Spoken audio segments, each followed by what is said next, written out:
In today's video, I'm going to teach you how to search in Google Drive. Google Drive is an incredibly powerful tool that many of us use daily for storing and sharing files. However, as your drive fills up with documents, spreadsheets, and presentations, quickly finding exactly what you need can sometimes be daunting. This video will guide you through a clear and straightforward process to efficiently search for files in Google Drive. To begin, open your web browser and go to Google Drive's homepage. If you're not signed into your Google account, you'll be prompted to do so. Logging in is simple. Just enter your email and password or select your account if you've logged in before. Once you're on the homepage, you'll notice a simple and clean interface, with your recent files displayed and a menu on the left. At the top of your screen, you'll see a prominent search bar. This is where the magic happens. Click into the search bar, and a drop-down menu will appear, offering you different search options. Here, you'll type the name or keyword of the file you're trying to find. But what if you're not sure of the file name? Google Drive offers powerful search operators that help narrow down the results.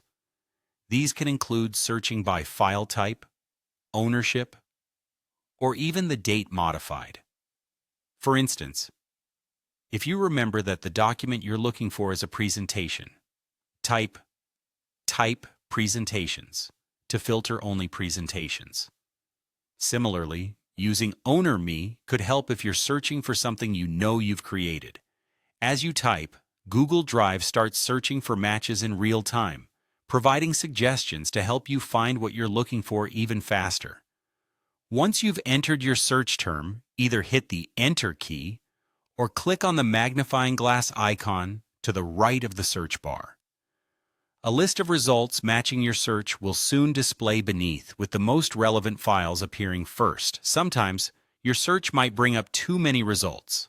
In this case, you can further refine your search using a variety of advanced filters by clicking on the drop-down arrow inside the search bar. This allows you to specify things like the type of file, whether it's a PDF or a spreadsheet, or even who owns the file if you collaborate with others. Once you've successfully found your file, you can click on it to open it directly, or right-click for additional options such as sharing, moving, or downloading the file for offline access. And there you have it. By following these steps, you'll be able to maneuver through your Google Drive with ease and save precious time by locating your files in a snap. Thank you for watching, and happy searching.